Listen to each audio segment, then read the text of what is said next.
ഇതാണ് നിലമ്പൂർ പഴയ കോവിലകം. അതിൻ്റെ നേരെ മുൻപിലായിട്ട് ഇതാ വേട്ടയ്ക്കൊരുമകൻ ക്ഷേത്രം. ഈ നിലമ്പൂർ താലൂക്കിലാണ് ഞാൻ ജനിച്ചു വളർന്നത്. എന്നിട്ട് ഞാൻ ഇത്രയും വർഷങ്ങളായിട്ട് ഇതുവരെ ഇവിടെ വന്നിട്ടില്ല എന്ന് പറഞ്ഞാൽ ഞാൻ ഇതിലെങ്ങനെ പോയിട്ടുണ്ട് പുഴ കാണാനൊക്കെ. നിലമ്പൂർ പാട്ടുത്സവം നടക്കുന്ന ക്ഷേത്രമാണ് കേട്ടോ ഇത്. പക്ഷേ ഇതുവരെ ക്ഷേത്രത്തിൽ കയറിയിട്ടുമില്ല, ഇങ്ങനെ കണ്ടിട്ടുമില്ല.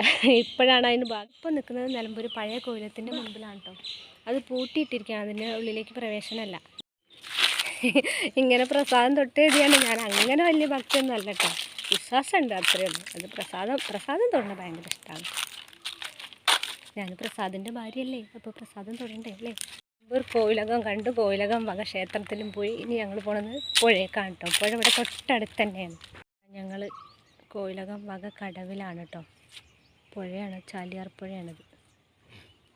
പുഴ കാണാനായിട്ട് വന്നതാണ്. എന്താ സാധനം നോക്കട്ടെ.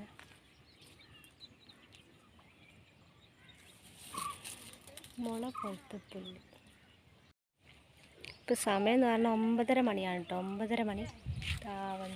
ഇറങ്ങിയ കടവ് കണ്ടോ. അങ്ങനെ കോവിലകം വക അമ്പലക്കടവ് അവിടെ എത്തി. പിന്നെ ബാക്കിൽ രണ്ടാൾക്കാർ മോനുസിൻ്റെ അമ്മ. ഇനി ഞങ്ങൾ നേരെ ചായ കുടിക്കാൻ പോകും. സമയം ഞങ്ങൾ വീട്ടിൽ നിന്ന് പോന്നപ്പോൾ 6:45 7 മണീൻ്റെ ബസ്സിനാണ് പോകുന്നത്. അപ്പോൾ മോനുസിനൊക്കെ ഭയങ്കര വിശപ്പ്, എനിക്കും ഭയങ്കര വിശപ്പ്.